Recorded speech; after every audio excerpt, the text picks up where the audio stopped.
Sa mga babad na sa social media noon pang nakaraang dekada, sa malamang pamilyar sa inyo ang babaeng ito. Ang kanyang mukha kasi naging laman ng samot-saring memes. Kaya binansagan siya noong meme girl. Pero sa lahat ng mga banat sa kanya online, ang pinakamasakit na siguro ang kumalat na balita na siya'y patay na. Hinanap siya noon ng aming team at natuntun nila siya sa Pateros dito sa Metro Manila na buhay ang nooy 19 anyos na si Mariel. Opo, ako po to kasi alam ko talaga tong picture na to. Ikaw na ikaw. Opo. Taong 2010 pa raw nang nakunan sa Quezon City ang picture niya na nag-viral. When someone uploaded yung isa sa friend ko, sa akin, wala lang yon. Hanggang sa naging viral na nga siya, hinayaan ko lang. Hindi niya inakala na ang stolen shot niyang yon nanganak na nga ng iba't ibang reaksyon, komento, pati na fake news. Yung below the belt, sinasabi nga na yung meme girl na yon is patay na. Patay na pala ako, di ko alam. Iniwasan daw niya noong ma-stress, lalo't malapit na siya noong maging ina.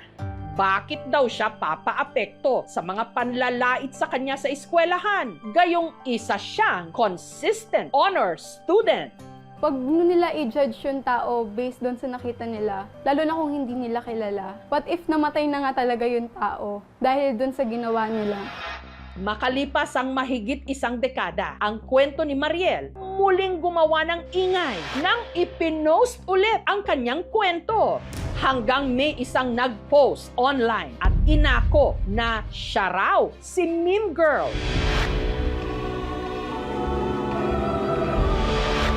Siya na yun? I am Mariel Ann Villegas, also known as the Meme Girl. Dito sa Santa Rosa sa Laguna, nakatira na ngayon si Mariel. Gulat, mga friends ko, sinend nila sa akin yung mga links. Nag-gain na naman siya ng traction. Nasabi nila nag-glow up, iba na yung itsura. Talaga ba? Feeling ko lumaki lang ako. Mula raw nang itampok dito sa KMJS ang kanyang istorya. Hindi lang daw followers niya ang tumaas, pati na rin ang kumpiyansa sa kanyang sarili. Ito ang kabog na comeback. Comeback to the young and beautiful you. Yung support to fight bullying, they are sharing their life stories as well. Pero naging malupit pa rin daw sa kanya ang tadhana. Ang dati kasi niyang nobyo, di umano, minaltrato si Mariel. Talagang may bugbog, nauuntog sa pader, natutulak sa hagdan. So, naging insecure ako sa sarili ko kasi I felt like I am not worthy of love. I felt like hindi ako katanggap-tanggap. Ang gusto ko lang naman ay mahalin. I decided to end the relationship. After that, I focused on myself. Talagang hinanap ko yung sarili ko. Yung tema ng buhay ko noon is nagmahal, nasaktan, minahal ang sarili, tapos nagpaganda. Taong 2018, binuksan muli ni Mariel ang kanyang puso. Nag-install siya ng dating app hanggang nakilala niya si Ash. Napa-swipe right po ako sa kanya. Di ko po akalain na yung dati ko pong ginagawang profile picture sa games is nakilala ko at naging partner ko. Isang araw na di handa, naglaro ang tadhana. Nang ika'y makita, mata natin ay nagtugma. Puso kong may kulang, napuno na lang bigla. Bakit kaya pag-ibig na kaya? 8 taon na silang nagsasama ngayon. Biniyayaan din sila ng anak. Pinagsasabay ngayon ni Mariel ang pagtatrabaho bilang work from home VA o virtual assistant at pag-aalaga sa dalawa niyang mga anak. Siya ay isang superwoman. Sa lahat po ng needs na meron sa family namin ngayon is napupunan niya. Currently, Bagamat kontento na ngayon sa kanyang buhay at trabaho si Mariel, hindi pa rin daw niya nalilimutan ang kanyang childhood dream. yung dream job ko nung bata pa ako is to become a news reporter. Yung mga favorite ko na reporter is first, of course, Miss Jessica. Para masubok ang reporting skills ni Mariel, nitong Biyernes, pinaluwas namin siya. Magandang gabi, mga kapuso. Ako si Mariel Ann Villegas at narito ang mga may init na balita sa oras na ito. Ang hindi niya alam, nandun ako mismo sa studio. Pinapanood at pinapakinggan siya. Hi, Mariel! Surprise! Oh, kamusta ka na? Okay lang po, nagtataasan po yung palagi ko. Umiiyak siya. Pakalmahin muna natin si Mariel. Umiiyak siya. Kalma lang. Frustrated ka palang maging journalist. Diba? Opo, nung bata ako, yun talaga po ang aking ultimate dream. O hindi pa masyadong huli ang lahat. Nakapo. Pwede pa humabol. Okay naman pagbabasa mo ah. Ay, thank you po, salamat Diba? po. Ano masasabi mo dati? Ginagawa kang meme. Kung ano man po yung mga negative na nasasabi ng tao dun sa picture ko, I don't care anymore. O sabihin mo, who you? Huyo kayo sa akin. Dream come true. Sobrang thankful ako for the program kasi natupad ko yung isa sa mga pangarap ko. KMJS na yan!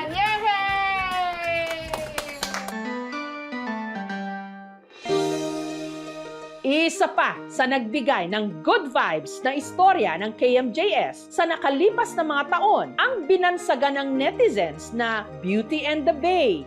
Litrato ng babae na isinayaw ng campus heartthrob sa kanilang prom night.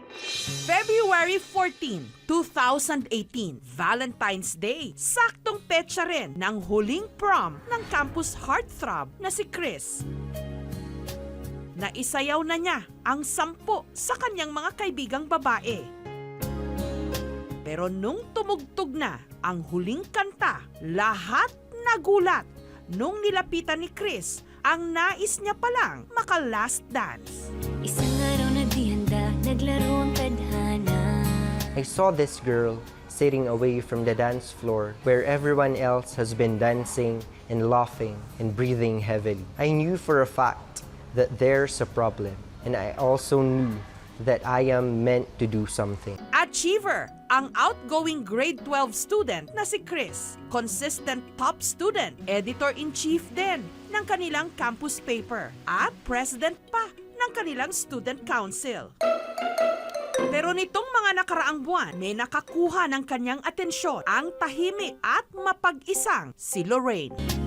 Puso kong may kulang, napuno na lang bigla. Bakit kaya pag-ibig na kaya? Pagdadaan pa ako, nag-hi po ako sa kanya, tapos nakikipagbiruan po ng konti. Lagi po ako pinapansin na yung pinagtatawanan. Hindi ko pa po sila pinapansin kasi po baka lalaki po yung away. Sa totoo lang daw, napilitan lang umattend ng prom noon si Lorraine. Kaya ayaw ko po pumunta kasi tamad po. Kasi wala pong yung suot na damit. Kaya nung mismong prom, mas pinili na lang daw niyang maupo sa isang sulok. Feeling ko wala pong sasayaw sa akin. Kahit isa. Ang hindi niya alam, may nais palang siya ang maka-last dance. Walang iba, kundi ang campus heartthrob na si Chris. Ikaw nga ba si Mr. Right? Ikaw nga ba love of my life? Ikaw nga ba ang icing sa ibabaw ng cupcake ko? Ikaw nga ba si Mr. Right? Ikaw nga ba love of my life? Ikaw nga ba magbabalik ngiti sa aking mga mata? Si Mr. Right ka ba? Makalipas ang halos isang dekada, kamusta na nga ba sila? Dito sa bayan ng Mangaldan sa Pangasinan, nakatira ngayon si Lorraine, ang dating mahiyain. Ngayon, nag-glow up! Nung after na-featured sa KMJS, may confident na po. Natuto po akong mag-ayos ng sarili. Pero dahil sa hirap ng buhay, hindi nakapagtapos ng pag-aaral si Lorraine. Pagka-graduate ng grade 12, namasukan siya sa isang karinderya. Tagahugas, masaya po ako doon kasi nakapag-work po ako sa dami po ng nangyari sa buhay ko. Hindi ko po nakakalimutan si Chris Sotor. Samantala, ang ating Mr. Right, si Chris, isa na ngayong CPA o Certified Public Accountant sa syudad ng Dagupan. Pagkatapos ko pong graduate, nag-take po ako ng master. Kaka-graduate ko po this January 2026 sa awa ng Diyos. Ngunit si Chris, sinubok ng panahon nung nagkasakit ang kanyang ama. Biggest reason ko po talaga kung bakit po ako nagpupursige is yung nanay at tatay ko kasi gusto ko po silang mabigyan ng magandang buhay. Matagal na raw silang hindi nagkikita ni Lorraine. Actually, naging inspiration ko din po si Lorraine nung college. Wala pong communicate. Gusto ko po ulit siya magkita para umustahin lang po. Bakit hindi natin subukang pagtagpuin uli sila? For old time's sake. Habang naglilibot si Lorraine, hindi niya alam na may naghihintay pala sa kanyang sorpresa. Ay.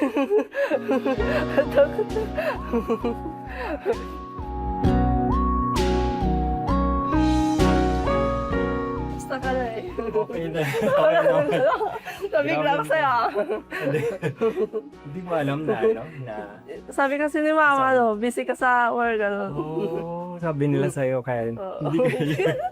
Si Chris may dala pang regalo para kay Lorraine.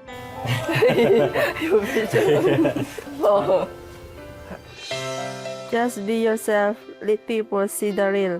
I'm perfect, quirky, weird, beautiful, magical person that you are. Yun nga, tanong ko, bakit sinayaw mo ko nung Yes From? Deserve ng bawat girl na masayaw. Don't ever feel na na hindi ka worth it. Kailangan mong ilagay sa puso mo lagi na you're worth as much as everyone else in this world. Kahit na malabo, di alam sa tutungo. Pero di pagkakaitiniling ng puso ko. Natagal na rin naghihintay, tumibok ang puso ko. O sana nga si Mr. Right ka na. Ikaw nga ba si Mr. Right? Ikaw nga ba love of my life? Ikaw nga ba ang icing sa ibabaw ng cupcake ko? Sana mas maging close pa tayo this time around. Ikaw nga ba magbabalik ngiti sa aking mga mata? Si Mr. Right ka ba? Sa mga humopya dyan na sila ang nagkatuluyan, huwag daw mag-alala para kay Lorraine dahil nakatagpo na rin siya ng lalaking magmamahal sa kanya ng buong buo sa katauhan ng kanyang boyfriend na si Norman. Nakilala ko po sa dating sa Apples. Nagandaan po ako sa picture niya po. Pumunta po ako doon sa bahay nila. Nagdala pa po ng bulaklak at saka tsokolate po. Akala ko suplado po siya, sir. Nung nakilala ko siya, ang totoong ugali niya po, sir. Mabait po siya. Siya po yung pinakamaganda. Wala pong katulad po, sir. Para sa akin. Uy. Hindi ko mapigilan ang aking nadarama. Pag ika'y kasama, ang pangit ay gumaganda. Sabi nga nila kung tunay na ang pagsinta, wala pelikula, happy ending pa. Gayunman, ipinagtapat ni Lorraine kay Norman na meron siyang anak sa pagkadalaga. Tanggap ko po yung anak ni Lorraine kasi po, mail din po ako sa mga bata eh. Ngayon, mag-iisang taon na silang masayang nagsasama. Ikaw nga ba si Mr. Right? Ikaw nga ba love of my life? Ikaw nga ba ang icing sa ibabaw ng cupcake ko? Si Mr. Right na ba sa Salamat dahil dumating ka sa sa buhay namin ng anak ko. Tapos pinaga ko yung anak ko. Iiwan. may isang nilalang na para lang sa'yo? Minsan silang pinagtawanan, pinagkatuwaan. Pero ang mga masasakit na puna at salita, ginawa nilang sandata para ipakitang hindi ang nakikita sa panlabas ang mahalaga, kundi ang tunay na nilalaman ng iyong puso. Sa mundong mapanakit, sa huli, maghahari pa rin ang kabutihan at pag-ibig. Mr. Right,